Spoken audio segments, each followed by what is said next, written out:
आमा बुवा र छोरीको सङ्घर्ष। एक देशमा एउटा घरमा आमा बुवा र एउटा छोरी बस्थे।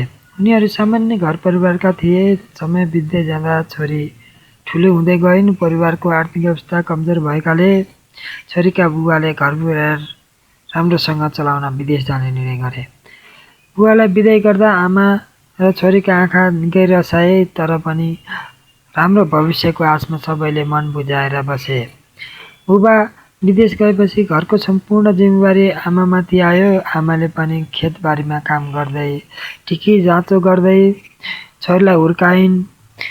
धेरै दुःख र अभावका बीचमा पनि उनले छोरीको पढाइ कहिल्यै रोक्न दिएनन्। छोरीले पनि आमाको दुःख बुझेकी थिइन् र मन लगाएर पढ्थिन् पनि। वर्षौँ बित्दै गए। छोरी पनि विद्यालयमा उत्कृष्ट नतिजा ल्याउन सफल भइन्। एक दिन उनले उच्च शिक्षाका लागि छात्रवृत्तिमा नाम निकाल्न सफल भइन्। यो खबर सुनेर आमा पनि निकै खुसी भइन्। उता विदेशमा रहेका उनका बुबा पनि छोरीको सफलताको खबर सुनेर निकै गर्व महसुस गरे। शिक्षा पुरा गरेपछि छोरीले राम्रो जागिर खान थालिन्। उनले आमा बुबाको दुःख सम्झेर उनीहरूलाई सुखी जीवन दिन थालिन्।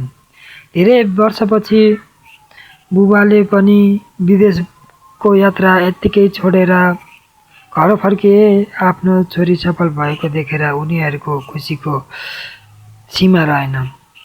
यसरी आमाको सङ्घर्ष र बुबाको मेहनत र छोरीको लगनशीलताले परिवारको जीवन परिवर्तन भयो। मेहनत, धैर्य र शिक्षाले सफलता दिलाउँछ भन्ने सन्देश यो कथाले दिन्छ। हस् त, धन्यवाद। Thank you.